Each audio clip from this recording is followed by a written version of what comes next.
ಮಿತ್ರರೇ ನಮಸ್ಕಾರ. ಮಿತ್ರರೇ, ರಾಜ್ಯದ ಬಿಜೆಪಿ ಅಕ್ಷರಶಃ ಎರಡು ಭಾಗ ಆಗಿದೆ. ಇವರ ಬೀದಿ ರಂಪಾಟ ದಿನ ದಿನಕ್ಕೂ ಜಾಸ್ತಿ ಆಗ್ತಾ ಇದೆ. ಶಿಸ್ತಿನ ಪಕ್ಷದ ಅಶಿಸ್ತನ್ನು ನೋಡಿ ಸಣ್ಣ ಮಕ್ಕಳು ಕೂಡ ಆಡಿಕೊಂಡು ನಗುವಂತಹ ಪರಿಸ್ಥಿತಿ ಉಂಟಾಗಿದೆ. ಇಷ್ಟಾದ್ರೂ ಕೂಡ ದೆಹಲಿಯ ಹೈಕಮಾಂಡ್ ಏನು ಮಾಡ್ತಾ ಇಲ್ಲ, ಯಾರ ಬಗ್ಗೆನೂ ಮಾತನಾಡ್ತಾ ಇಲ್ಲ. ಇದಕ್ಕೊಂದು ಇತಿಶ್ರೀ ಹಾಡುವಂತಹ ಕೆಲಸವನ್ನ ದೆಹಲಿಯ ಹೈಕಮಾಂಡ್ ನಾಯಕರು ಮಾಡ್ತಾ ಇಲ್ಲ. ಹಾಗಾದ್ರೆ ದೆಹಲಿಯ ಹೈಕಮಾಂಡ್ ವೀಕ್ ಆಗಿದೆಯಾ ಅಥವಾ ಕರ್ನಾಟಕವನ್ನ ಅವರು ಕಡೆಗಣಿಸ್ತಾ ಇದ್ದಾರೆ? ರಾಜ್ಯ ಬಿಜೆಪಿಯ ಈ ಒಂದು ಬಣಬಡಿದಾಟದ ಬಗ್ಗೆ ಹೈಕಮಾಂಡ್ಗೆ ಯಾವುದೇ ಇಂಟ್ರೆಸ್ಟ್ ಇಲ್ವಾ? ಅಮಿತ್ ಶಾ ಏನ್ ಮಾಡ್ತಾ ಇದ್ದಾರೆ, ನರೇಂದ್ರ ಮೋದಿ ಅವರು ಏನ್ ಮಾಡ್ತಾ ಇದ್ದಾರೆ, ದೆಹಲಿಯಲ್ಲಿರುವಂತಹ ಹೈಕಮಾಂಡ್ ನಾಯಕರು ಏನ್ ಮಾಡ್ತಾ ಇದ್ದಾರೆ ಎನ್ನುವಂತಹ ಪ್ರಶ್ನೆ ಬಿಜೆಪಿ ಕಾರ್ಯಕರ್ತರಿಗೆ ಬರ್ತಾ ಇದೆ. ಇಷ್ಟೆಲ್ಲ ಆಗ್ತಿದ್ರು ಇದಕ್ಕೊಂದು ಇತಿಶ್ರೀ ಹಾಡುವಂತಹ ಕೆಲಸವನ್ನ ಮಾಡಬೇಕಲ್ಲ. ಇನ್ನು ಕೆಲವರ ವಾದ ಏನಿತ್ತು ಗೊತ್ತಾ, ಅಮಿತ್ ಶಾ ಅವರೇ ಇದನ್ನೆಲ್ಲ ಮಾಡಿಸ್ತಾ ಇದ್ದಾರೆ, ಯತ್ನಾಳ್ ಇಲ್ಲದೆ ಹೋದ್ರೆ ಇಷ್ಟೆಲ್ಲ ಮಾತನಾಡ್ತಾರೆ ಅಂದ್ರಿ, ಅವ್ರು ಇಷ್ಟೆಲ್ಲ ಮಾತನಾಡ್ತಾ ಇದ್ದಾರೆ, ಇಷ್ಟೊಂದು ಧೈರ್ಯವಾಗಿ ಎಲ್ಲದನ್ನ ಕೂಡ ಕುಲ್ಲಂಕುಲ್ಲವಾಗಿ ಹೇಳ್ತಾ ಇದ್ದಾರೆ ಅಂತಂದ್ರೆ ಅದರ ಹಿಂದೆ ಅಮಿತ್ ಶಾ ಇದ್ದಾರೆ ಅಂತ ಕೆಲವರು ವಾದ ಮಾಡ್ತಾ ಇದ್ರು. ಮಿತ್ರರೇ, ಇದೆಲ್ಲದಕ್ಕೂ ಈಗ ಉತ್ತರ ಸಿಕ್ಕಿದೆ. ಅಮಿತ್ ಶಾ ಅವರನ್ನ ಕೆಲ ನಾಯಕರು ಹೋಗಿ ಭೇಟಿ ಮಾಡಿದ್ರು. ಆಗ ಅಮಿತ್ ಶಾ ಅವರು ಕೊಟ್ಟಂತಹ ರಿಯಾಕ್ಷನ್ ಇದೆಯಲ್ಲ, ಇದರಲ್ಲೇ ಈ ಎಲ್ಲಾ ಪ್ರಶ್ನೆಗಳಿಗೂ ಕೂಡ ಉತ್ತರ ಸಿಕ್ಕಿದೆ. ಮುಂದೇನಾಗಬಹುದು ಈ ವಿಚಾರದಲ್ಲಿ ಅನ್ನೋದು ಕೂಡ ಬಹಳ ಸ್ಪಷ್ಟವಾಗ್ತಾ ಇದೆ. ಹಾಗಾದ್ರೆ ಬಣ ರಾಜಕಾರಣದ ವಿಚಾರ, ಅಮಿತ್ ಶಾ ಅವರ ನಿಲುವೇನು, ಅವರನ್ನ ಭೇಟಿಯಾದಂತಹ ಸಂಸದರಿಗೆ ಅಮಿತ್ ಶಾ ಏನ್ ಹೇಳಿದ್ರು, ಯತ್ನಾಳ್ಗೆ ಶೋಕಾಸ್ ನೋಟಿಸ್ ಕೊಟ್ಟಿದ್ದಾರಲ್ಲ, ಅದರ ಪರಿಣಾಮ ಏನಾಗಬಹುದು, ಎಲ್ಲವುದನ್ನ ಈ ವಿಡಿಯೋದಲ್ಲಿ ನಿಮಗೆ ಡೀಟೇಲ್ ಆಗಿ ತಿಳಿಸ್ಕೊಡ್ತೀನಿ. ನೀವು ಈ ವಿಡಿಯೋನ ಕೊನೆವರೆಗೂ ಮಿಸ್ ಮಾಡದೆ ನೋಡಿ. ಮಿತ್ರರೇ, ಬಿಜೆಪಿ ಕಾರ್ಯಕರ್ತರಿಗೆ ಬಹಳ ಮುಜುಗರದ ವಿಚಾರ. ಯಾಕೆ ಅಂತಂದ್ರೆ, ಒಂದು ಕಡೆ ರಾಜ್ಯದಲ್ಲಿ ಕಾಂಗ್ರೆಸ್ ಅಧಿಕಾರದಲ್ಲಿದೆ. ಕಾಂಗ್ರೆಸ್ನ ಪರಿಸ್ಥಿತಿ ಹೇಗಿದೆ ನೋಡಿ, ಅವ್ರದ್ದು ಕೂಡ ಬೂದಿ ಮುಚ್ಚಿದ ಕೆಂಡವೇ. ಅಲ್ಲೂ ಕೂಡ ಬಣಬಡಿದಾಟ ಜೋರಾಗಿ ಆಗ್ತಾ ಇದೆ. ಆದ್ರೆ ಹೊರ ಜಗತ್ತಿಗೆ ಗೊತ್ತಾಗ್ತಾ ಇಲ್ಲ. ಯಾಕಂದ್ರೆ ಬಿಜೆಪಿ ಅವರ ರಂಪಾಟ ಎಲ್ಲವುದನ್ನು ಮರೆಮಾಚ್ತಾ ಇದೆ. ನೀವೇ ನೋಡಿ, ನಾನೇನು ಸುಮ್ಮನೆ ಕಾಂಗ್ರೆಸ್ ಅನ್ನ ದೂರಬೇಕು ಅಂತ ಹೇಳ್ತಾ ಇಲ್ಲ. ಅಲ್ಲೇನಾಗ್ತಾ ಇದೆ ಅನ್ನೋದನ್ನ ನೀವು ಸೂಕ್ಷ್ಮವಾಗಿ ನೋಡಿದ್ರೆ ನಿಮಗೆ ಗೊತ್ತಾಗುತ್ತೆ. ಸಿದ್ದರಾಮಯ್ಯನವರ ಬಣ ಏನ್ ಮಾಡಿತ್ತು, ಸ್ವಾಭಿಮಾನಿ ಜನಾಂದೋಲನ ಸಮಾವೇಶವನ್ನ ಮಾಡೋದಕ್ಕೆ ಅವರೆಲ್ಲ ರೀತಿಯಲ್ಲೂ ಸಿದ್ಧತೆಯನ್ನ ಮಾಡಿಕೊಂಡಿದ್ರು. ಸಿದ್ದರಾಮಯ್ಯನವರ ಬೆಂಬಲಿಗರು ಅದಕ್ಕೆ ಫುಲ್ ರೆಡಿ ಆಗ್ಬಿಟ್ಟಿದ್ರು. ಜಾಗ ನಿಗದಿಯಾಗಿತ್ತು, ಸಮಾವೇಶದ ದಿನಾಂಕ ನಿಗದಿಯಾಗಿತ್ತು, ಯಾರ್ಯಾರು ಸೇರ್ಬೇಕು, ಹೇಗಿರ್ಬೇಕು ಸಮಾವೇಶ, ಎಲ್ಲವುದನ್ನ ಕೂಡ ಸಿದ್ದರಾಮಯ್ಯನವರ ಬೆಂಬಲಿಗರು ಸಿದ್ಧ ಮಾಡ್ಕೊಂಡ್ಬಿಟ್ಟಿದ್ರು. ಆದ್ರೆ ಇದಕ್ಕೆ ಡಿ ಕೆ ಶಿವಕುಮಾರ್ ಒಪ್ಕೊಂಡಿಲ್ಲ. ಡಿ ಕೆ ಶಿವಕುಮಾರ್ ಹೈಕಮಾಂಡ್ಗೆ ಕಂಪ್ಲೇಂಟ್ ಮಾಡಿದ್ರು. ಈ ರೀತಿಯಾಗಾದ್ರೆ ಇದು ಪಕ್ಷಕ್ಕೆ ಮುಜುಗರ ತರುತ್ತೆ, ಪಕ್ಷದೊಳಗಿನ ರಂಪಾಟಗಳು ಎದ್ದು ಕಾಣೋದಕ್ಕೆ ಶುರುವಾಗುತ್ತೆ, ಇದಕ್ಕೆ ತಡೆಯೊಡ್ಡಿ ಹೀಗಂತ ಹೈಕಮಾಂಡ್ ನಾಯಕರಿಗೆ ಡಿ ಕೆ ಶಿವಕುಮಾರ್ ಕಂಪ್ಲೇಂಟ್ ಕೊಟ್ರು. ಆಗ ಕಾಂಗ್ರೆಸ್ನ ಹೈಕಮಾಂಡ್ ಏನ್ ಮಾಡ್ತು, ಸಿದ್ದರಾಮಯ್ಯನವ್ರನ್ನು ಕರೆಸ್ಕೊಂಡು ಡಿ ಕೆ ಶಿವಕುಮಾರ್ ಅವ್ರನ್ನು ಕರೆಸ್ಕೊಂಡು ಮಾತನಾಡ್ತು. ಇಬ್ಬರಿಗೂ ಸಮಾಧಾನ ಆಗುವಂತೆ ಪಕ್ಷದ ವೇದಿಕೆಯಲ್ಲೇ ಸಮಾವೇಶ ಮಾಡೋದಕ್ಕೆ ಹೈಕಮಾಂಡ್ ಸೂಚನೆ ಕೊಡ್ತು. ಜೊತೆಗೆ ಸಿದ್ದರಾಮಯ್ಯನವರು ಇಟ್ಟಿದ್ರಲ್ಲ ಹೆಸರು, ಸಿದ್ದರಾಮಯ್ಯ ಸ್ವಾಭಿಮಾನಿ ಜನಾಂದೋಲನ ಸಮಾವೇಶ, ಆ ಹೆಸರನ್ನ ತೆಗೆದು ಹಾಕೋದಕ್ಕೂ ಕೂಡ ಸೂಚನೆಯನ್ನ ಕೊಡಲಾಯಿತು. ಈಗ ಡಿ ಕೆ ಶಿ ಆ ಇಡೀ ಸಮಾವೇಶದ ಉಸ್ತುವಾರಿಯನ್ನು ವಹಿಸಿಕೊಳ್ತಾ ಇದ್ದಾರೆ. ಸಿದ್ದರಾಮಯ್ಯ ಸ್ವಾಭಿಮಾನಿ ಜನಾಂದೋಲನ ಸಮಾವೇಶ ಅನ್ನುವಂತಹ ಹೆಸರು ಬದಲಾಗಿ ಜನಕಲ್ಯಾಣ ಸಮಾವೇಶ ಅಂತ ಬದಲಾಯಿಸಲಾಗಿದೆ. ಹೊಸ ಹೆಸರನ್ನು ಇಡಲಾಗಿದೆ. ಡಿ ಕೆ ಶಿಯೇ ಅದರ ನೇತೃತ್ವವನ್ನು ಕೂಡ ವಹಿಸಿಕೊಳ್ತಾ ಇದ್ದಾರೆ. ಅವರು ಕೂಡ ಸ್ಥಳ ಪರಿಶೀಲನೆಯನ್ನ ಮಾಡಿದ್ದಾರೆ.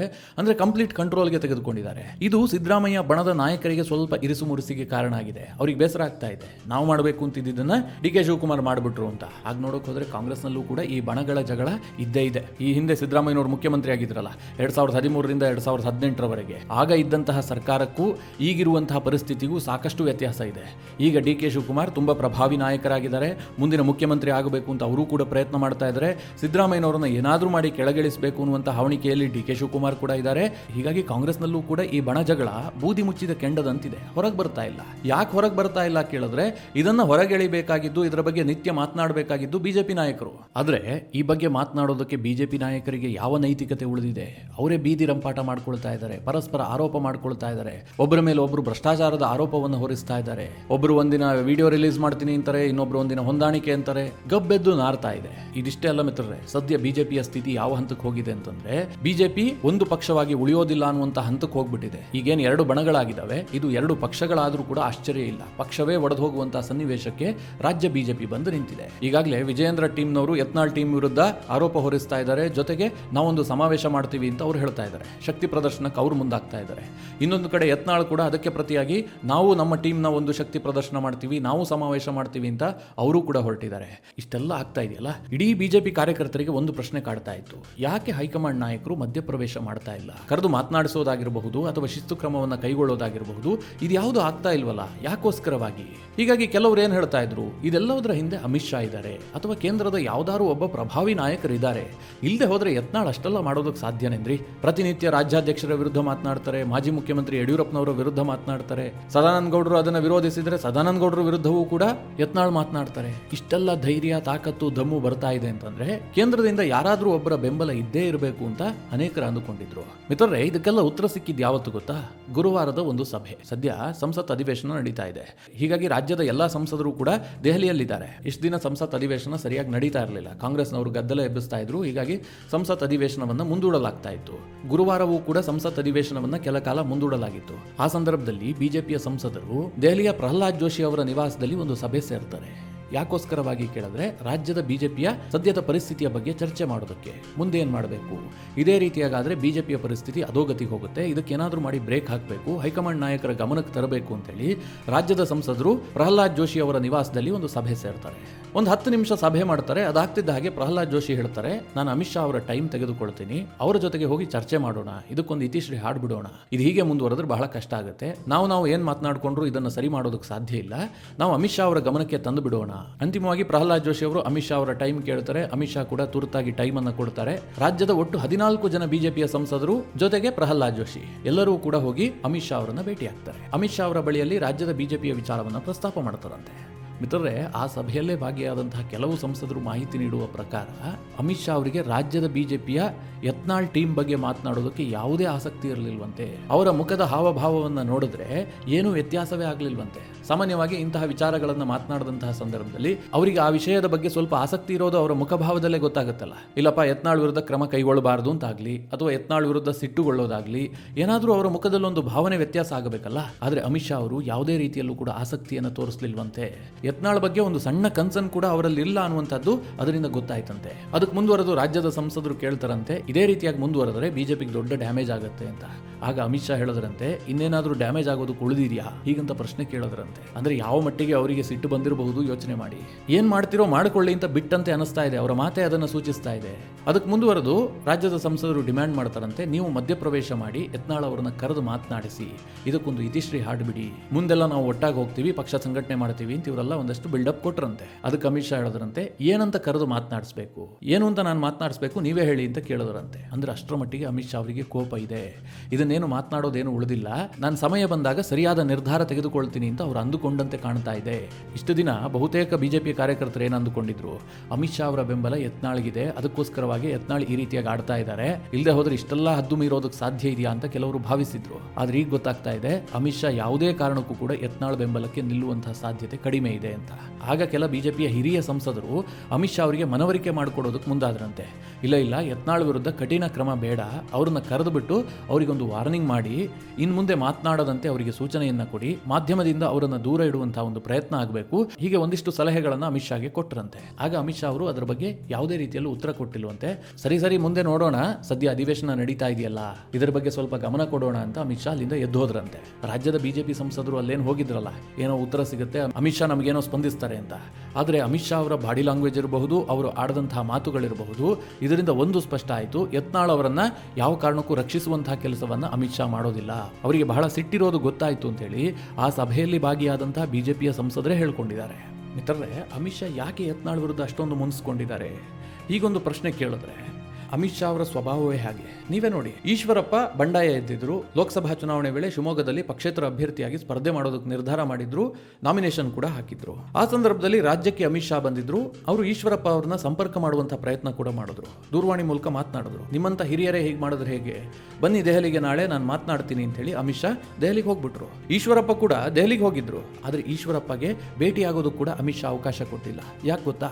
ಯಾವಾಗ ಅಮಿತ್ ಶಾ ಕರೆ ಮಾಡಿದ್ರು ಆ ವಿಚಾರವನ್ನ ತಕ್ಷಣ ಈಶ್ವರಪ್ಪ ಮಾಧ್ಯಮಕ್ಕೆ ಹೇಳಿದ್ರು. ಜೊತೆಗೆ ಅಮಿತ್ ಶಾ ಹೇಳಿದ್ರು ಕೂಡ, ನಾನು ನಾಮಪತ್ರವನ್ನು ವಾಪಸ್ ಪಡೆಯೋದಿಲ್ಲ ಅಂತ ಮಾಧ್ಯಮದ ಮುಂದೆ ಘೋಷಣೆ ಮಾಡಿದ್ರು. ಅದು ಅಮಿತ್ ಶಾ ಅವರ ಸಿಟ್ಟಿಗೆ ಕಾರಣ ಆಗಿತ್ತು. ಅಂದ್ರೆ ಇದು ಪಕ್ಷದ ಶಿಸ್ತಿನ ಉಲ್ಲಂಘನೆ. ಪಕ್ಷದ ಆಂತರಿಕವಾಗಿ ನಡೆಯುವಂತಹ ಪ್ರತಿ ಮಾತುಕತೆಯನ್ನ ನೀವು ಮಾಧ್ಯಮದ ಮುಂದೆ ಹೇಳ್ತೀರಿ. ಅಮಿತ್ ಶಾ ಹೇಳಿದ್ರು ಕೂಡ ನಾನು ವಾಪಸ್ ತೆಗೆದುಕೊಳ್ಳೋದಿಲ್ಲ ಅಂತ ಹೇಳಿದ್ಮೇಲೆ ನಾನು ಯಾಕೆ ಮಾತನಾಡೋದು ಅಂತ ಹೇಳಿ ಅಮಿತ್ ಶಾ ಈಶ್ವರಪ್ಪಗೆ ಭೇಟಿಗೂ ಕೂಡ ಅವಕಾಶ ಕೊಟ್ಟಿಲ್ಲ. ದೆಹಲಿಗೆ ಹೋದಂತಹ ಈಶ್ವರಪ್ಪ ಬರಿಗೈಲಿ ವಾಪಸ್ ಬರುವಂತಹ ಸನ್ನಿವೇಶ ಉಂಟಾಯಿತು. ಈಗ ಈಶ್ವರಪ್ಪ ಅವರ ಪರಿಸ್ಥಿತಿ ಏನಾಗಿದೆ ಅಂತ ನಿಮಗೆಲ್ಲ ಗೊತ್ತು. ಹೀಗಾಗಿ ಈ ಪಕ್ಷಕ್ಕಿಂತಲೂ ದೊಡ್ಡದಾಗಿ ಯಾರಾದರೂ ವರ್ತಿಸೋದಕ್ಕೆ ಹೋದ್ರೆ ಅವರಿಗೆ ಬಿಜೆಪಿಯಲ್ಲಿ ಜಾಗ ಇಲ್ಲ. ಈಗಲೂ ಮಿತ್ರರೇ, ಅಮಿತ್ ಶಾ ಅವರಿಗೆ ಯತ್ನಾಳ್ ಬಗ್ಗೆ ಯಾಕೆ ಸಿಟ್ಟು ಕೇಳಿದ್ರೆ, ವಿಜಯೇಂದ್ರರನ್ನ ಅಧ್ಯಕ್ಷರು ಮಾಡಿದ್ಯಾರು? ಸ್ವತಃ ಅಮಿತ್ ಶಾ. ಅಮಿತ್ ಶಾ ಅವರ ಸೂಚನೆಯ ಮೇರೆಗೆ ವಿಜಯೇಂದ್ರ ಹೆಸರು ಘೋಷಣೆ ಆಗುತ್ತೆ, ಅವರು ರಾಜ್ಯಾಧ್ಯಕ್ಷರಾಗಿ ಕಾರ್ಯನಿರ್ವಹಿಸ್ತಾ ಇದ್ದಾರೆ. ಏನೋ ಒಂದು ಲೆಕ್ಕಾಚಾರ ಇಟ್ಕೊಂಡು ವಿಜಯೇಂದ್ರ ಅವರಿಗೆ ಅಧ್ಯಕ್ಷಗಿರಿಯನ್ನು ಕೊಡಲಾಗಿದೆ. ಈಗ ಯತ್ನಾಳ್ ಟೀಮ್ ನಿರಂತರವಾಗಿ ವಿಜಯೇಂದ್ರನನ್ನ ಅಟ್ಯಾಕ್ ಮಾಡ್ತಾ ಇದ್ರೆ ಅಮಿತ್ ಶಾ ಏನಂತ ಮಾತನಾಡ್ತಾರೆ? ವಿಜಯೇಂದ್ರ ವಿರುದ್ಧ ಕ್ರಮ ಕೈಗೊಳ್ಳೋದಕ್ಕಾಗತ್ತಾ? ಅಥವಾ ಈ ತಕ್ಷಣಕ್ಕೆ ವಿಜಯೇಂದ್ರ ಅವರನ್ನ ಅಧ್ಯಕ್ಷಗಿರಿಯಿಂದ ಇಳಿಸಿದ್ರೆ ಕೇಂದ್ರ ಹೈಕಮಾಂಡ್ ವೀಕ್ ಅನ್ನುವಂತ ಸಂದೇಶ ಹೋಗೋದಿಲ್ವಾ? ಹೀಗಾಗಿ ಅಮಿತ್ ಶಾ ಮತ್ತು ಕೇಂದ್ರದ ಹೈಕಮಾಂಡ್ ನಾಯಕರು ಯತ್ನಾಳ್ ವಿರುದ್ಧ ತೀರಾ ಸಿಟ್ಟಾಗಿದ್ದಾರೆ. ಅವರನ್ನು ರಕ್ಷಿಸುವಂತಹ ಕೆಲಸಕ್ಕೆ ಮುಂದಾಗೋದಿಲ್ಲ. ಆದ್ರೆ ಇಷ್ಟೊತ್ತೊಳಗಾಗ್ಲೇ ಕ್ರಮ ಕೈಗೊಳ್ಳಬೇಕಿತ್ತಲ್ಲ, ಮತ್ತ್ಯಾಕೆ ವಿಳಂಬ ಮಾಡ್ತಾ ಇದ್ದಾರೆ? ಬೀದಿ ರಂಪಾಟ ಆಗ್ತಾ ಇದ್ರು ಕೂಡ ಸುಮ್ಮನೆ ಹಾಕಿದ್ದಾರೆ ಕೇಳಿದ್ರೆ ಹೈಕಮಾಂಡ್ಗೂ ಕೂಡ ಸಣ್ಣದಾದಂತಹ ಒಂದು ಒತ್ತಡ ಇದೆ. ರಾಜ್ಯ ಬಿಜೆಪಿಯ ಕೆಲ ನಾಯಕರು ಯತ್ನಾಳ್ ಪರವಾಗಿ ಮಾತನಾಡ್ತಾ ಇದ್ದಾರಂತೆ. ಯತ್ನಾಳ್ ಅವರನ್ನ ಉಚ್ಚಾಟಿಸೋದು ಬೇಡ ಅಂತ. ಅಮಿತ್ ಶಾ ಅವರನ್ನ ಭೇಟಿಗೆ ಹೋದಂತಹ ಸಂಸದರು ಕೂಡ ಇದೇ ಅಭಿಪ್ರಾಯ ವ್ಯಕ್ತಪಡಿಸಿದ್ದಾರೆ. ನೀವು ಶಿಸ್ತು ಕ್ರಮ ಅಂತ ಹೇಳಿ ಕಠಿಣ ಕ್ರಮ ಕೈಗೊಳ್ಳೋದು ಬೇಡ, ಅವ್ರಿಗೆ ಕರೆದು ಬುದ್ಧಿ ಹೇಳಿ, ಪಕ್ಷಕ್ಕೆ ಡ್ಯಾಮೇಜ್ ಆಗುತ್ತೆ ಅವ್ರು ಹೊರಗೆ ಹೋದ್ರೆ ಅಂತ ಕೆಲವರು ಅಭಿಪ್ರಾಯ ವ್ಯಕ್ತಪಡಿಸಿದಾರಂತೆ. ಹೀಗಾಗಿ ಕೇಂದ್ರ ಹೈಕಮಾಂಡ್ ನಾಯಕರು ಇಷ್ಟು ದಿನ ಸ್ವಲ್ಪ ತಾಳ್ಮೆಯನ್ನು ತೆಗೆದುಕೊಂಡಿದ್ರು. ಇವತ್ತೆಲ್ಲ ನಾಳೆ ಸರಿ ಹೋಗಬಹುದು, ಇದನ್ನೇನೋ ಮಾತನಾಡಿ ಬಗೆಹರಿಸೋಣ ಅಂತ. ಆದ್ರೆ ಈಗ ಪರಿಸ್ಥಿತಿ ಕಂಪ್ಲೀಟ್ ಆಗಿ ಕೈ ಮೀರಿ ಹೋದಂತೆ ಕಾಣ್ತಾ ಇದೆ. ಹೀಗಾಗಿ ಕೇಂದ್ರದ ಹೈಕಮಾಂಡ್ ನಾಯಕರಿಗೆ ಶಿಸ್ತು ಕ್ರಮವನ್ನು ಬಿಟ್ಟರೆ ಬೇರೆ ದಾರಿ ಕಾಣ್ತಾ ಇಲ್ಲ. ಮಿತ್ರರೇ, ಕೆಲ ನಾಯಕರೇ ಹೀಗೆ. ಉದಾಹರಣೆಗೆ ಸುಬ್ರಹ್ಮಣ್ಯನ್ ಸ್ವಾಮಿ, ಇವರು ಪಕ್ಷದ ಒಳಗಿದ್ರೂ ಕಷ್ಟ, ಹೊರ ಹೋದ್ರೂ ಕಷ್ಟ. ಇವರು ಒಂದು ರೀತಿಯಲ್ಲಿ ಬಿಸಿ ತುಪ್ಪ, ಉಗ್ಳೋಕ್ಕೂ ಆಗೋದಿಲ್ಲ, ನುಂಗೋದಕ್ಕೂ ಆಗೋದಿಲ್ಲ. ರಾಜ್ಯದ ಪಾಲಿಗೆ ಬಂದ್ರೆ ಯತ್ನಾಳ್ ಕೂಡ ಹೀಗೆ. ಯತ್ನಾಳ್ ಅವರಿಗೆ ಒಳ್ಳೆ ಸಾಮರ್ಥ್ಯ ಇದೆ. ಅವರು ಯಾವುದೇ ರೀತಿಯಲ್ಲೂ ಮುಲಾಜಿಗೆ ಒಳಗಾಗದಂತಹ ನಾಯಕ. ಯಾವುದಾದ್ರೂ ಒಂದು ವಿಚಾರದ ಬಗ್ಗೆ ಪ್ರಬಲವಾಗಿ ಪ್ರತಿಪಾದಿಸ್ತಾರೆ. ಅವರಿಗೆ ಒಂದು ವಿಚಾರದ ಬಗ್ಗೆ ಕಮಿಟ್ಮೆಂಟ್ ಕೂಡ ಇದೆ. ಎಲ್ಲವೂ ಕೂಡ ಸತ್ಯ. ಆದರೆ ಅವರ ವಾಚಾಳಿತನ ಇದೆಯಲ್ಲ, ಬಾಯಿ ಬಚ್ಚಲ ಮನೆ ಥರ ಮಾಡ್ಕೊಳ್ತಾರಲ್ಲ, ಇದು ಪಕ್ಷಕ್ಕೆ ಪದೇ ಪದೇ ಡ್ಯಾಮೇಜ್ ಮಾಡುತ್ತೆ. ಹೀಗಾಗಿ ಯತ್ನಾಳನ್ನ ಪಕ್ಷದೊಳಗೆ ಇಟ್ಕೊಂಡ್ರೂ ಕೂಡ ಕಷ್ಟ, ಅವರನ್ನು ಹೊರ ಕಳಿಸಿದ್ರೆ ಅವ್ರು ಇನ್ನೂ ಹೆಚ್ಚಿನ ಡ್ಯಾಮೇಜ್ ಮಾಡ್ತಾರೆ. ಈಗ ಅವರು ಯಡಿಯೂರಪ್ಪನವರ ವಿರುದ್ಧ ಮಾತನಾಡ್ತಾ ಇದ್ದಾರೆ, ವಿಜೇಂದ್ರ ವಿರುದ್ಧ ಮಾತನಾಡ್ತಾ ಇದ್ದಾರೆ. ಹೊರ ಹೋದ ನಂತರ ಅಮಿತ್ ಶಾ ವಿರುದ್ಧವೂ ಮಾತನಾಡಬಹುದು, ಮೋದಿ ವಿರುದ್ಧವೂ ಮಾತನಾಡಬಹುದು, ಯಾರ ವಿರುದ್ಧ ಬೇಕಾದರೂ ಏನ್ ಬೇಕಾದರೂ ಮಾತನಾಡಬಹುದು. ಆ ಪರಿಸ್ಥಿತಿ ಉಂಟಾಗುತ್ತೆ. ನಿರಂತರವಾಗಿ ಅವರು ಡ್ಯಾಮೇಜ್ ಮಾಡುವಂತಹ ಕೆಲಸ ಮಾಡ್ತಾರೆ. ಹೀಗಾಗಿ ಇಂಥವರ ವಿಚಾರವನ್ನ ಹ್ಯಾಂಡಲ್ ಮಾಡೋದು ಕೇಂದ್ರ ಹೈಕಮಾಂಡ್ಗೂ ಕೂಡ ದೊಡ್ಡ ಸವಾಲಿನ ಕೆಲಸ. ಆದರೆ ಸದ್ಯದ ಪರಿಸ್ಥಿತಿಯನ್ನ ನೋಡಿದ್ರೆ ಯತ್ನಾಳ್ ಅವರಿಗೆ ಶೋಕಾಸ್ ನೋಟಿಸ್ ಕೊಟ್ಟಿದ್ದಿರಬಹುದು. ಆ ಶೋಕಾಸ್ ನೋಟಿಸ್ ನಲ್ಲಿ ಅವರು ಕೆಲವೊಂದು ವಿಚಾರಗಳನ್ನ ಮೆನ್ಷನ್ ಮಾಡಿದಿರಬಹುದು. ಇದೆಲ್ಲದನ್ನ ನೋಡಿದಾಗ ಯತ್ನಾಳ್ ವಿರುದ್ಧ ಒಂದು ಶಿಸ್ತು ಕ್ರಮ ಆಗಬಹುದು ಅಂತ ಅನಿಸೋದಕ್ಕೆ ಶುರುವಾಗಿದೆ. ಯಾಕೆ ಗೊತ್ತಾ? ಆ ಶೋಕಾಸ್ ನೋಟಿಸ್ ಅಲ್ಲಿ ಏನು ಹೇಳಲಾಗಿದೆ? ಈ ಹಿಂದೆಯೂ ಕೂಡ ನಿಮಗೆ ನೋಟಿಸ್ ಕೊಟ್ಟಿದ್ವಿ, ನೀವು ಆಗ ಕೊಟ್ಟಂತಹ ಉತ್ತರವನ್ನ ನಿಮ್ಮ ಸೀನಿಯಾರಿಟಿಯ ಆಧಾರದಲ್ಲಿ ನಾವು ಪರಿಗಣಿಸಿದ್ವಿ, ಅಂದ್ರೆ ಉದಾರವಾಗಿ ಅದನ್ನ ಸ್ವೀಕರಿಸಿದ್ವಿ. ಇನ್ ಮುಂದೆ ಹಾಗಾಗೋದಿಲ್ಲ ಅನ್ನುವ ಅರ್ಥದಲ್ಲಿ ಕೇಂದ್ರದ ಬಿಜೆಪಿಯ ಶಿಸ್ತು ಪಾಲನಾ ಸಮಿತಿ ಶೋಕಾಸ್ ನೋಟಿಸ್ ಕೊಟ್ಟಿದೆ. ಅಂದ್ರೆ ಈ ಬಾರಿ ಸಹಿಸಿಕೊಳ್ಳೋದಿಲ್ಲ ಅನ್ನುವ ಅರ್ಥದಲ್ಲೇ ಅವರು ನೋಟಿಸ್ ಕೊಟ್ಟಿದ್ದಾರೆ. ಹೀಗಾಗಿ ರಾಜ್ಯ ಬಿಜೆಪಿಯಲ್ಲಿ ಒಂದು ಮೇಜರ್ ಸರ್ಜರಿ ಆಗುವಂತಹ ಎಲ್ಲ ಲಕ್ಷಣಗಳು ಕೂಡ ಕಾಣ್ತಾ ಇದೆ. ಅಮಿತ್ ಶಾ ಅವರ ಭೇಟಿಯಾದಂತಹ ಸಂಸದರು ಕೂಡ ಇದೇ ಅಭಿಪ್ರಾಯವನ್ನು ವ್ಯಕ್ತಪಡಿಸ್ತಾ ಇದ್ದಾರೆ. ಮಿತ್ರರೇ, ನಿಮ್ಮ ಅಭಿಪ್ರಾಯ ಏನು? ಯತ್ನಾಳ್ ವಿರುದ್ಧ ಕ್ರಮ ಆಗಬೇಕಾ, ಅಥವಾ ರಾಜ್ಯ ಬಿಜೆಪಿಯಲ್ಲಿ ಒಂದಷ್ಟು ವ್ಯತ್ಯಾಸ ಮಾಡಿ ಯತ್ನಾಳ್ ಅವರನ್ನ ವಿಶ್ವಾಸಕ್ಕೆ ಪಡೆಯುವಂತಹ ಕೆಲಸವನ್ನ ಮಾಡಬೇಕಾ? ನಿಮ್ಮ ಅನಿಸಿಕೆ ಅಭಿಪ್ರಾಯವನ್ನು ಕಮೆಂಟ್ ಮಾಡುವ ಮೂಲಕ ನಮಗೆ ತಿಳಿಸಿ. ಹಾಗೆ ನಿಮಗೆ ಈ ವಿಡಿಯೋ ಇಷ್ಟವಾದರೆ ಲೈಕ್ ಮಾಡಿ. ಜೊತೆಗೆ ನೀವಿನ್ನೂ ನಿಮ್ಮ ನೆಚ್ಚಿನ ಸಂಸ್ಕಾರ ಸೌರಭ ಯೂಟ್ಯೂಬ್ ಚಾನಲ್ನ ಸಬ್ಸ್ಕ್ರೈಬ್ ಮಾಡಿಲ್ಲ ಅಂತಾದರೆ ಈ ಕೂಡಲೇ ಸಬ್ಸ್ಕ್ರೈಬ್ ಮಾಡಿ. ಮುಂದಿನ ಎಲ್ಲ ಅಪ್ಡೇಟ್ಗಳ ನೋಟಿಫಿಕೇಶನ್ಗಾಗಿ ಬೆಲ್ ಐಕಾನ್ ಒತ್ತಿ.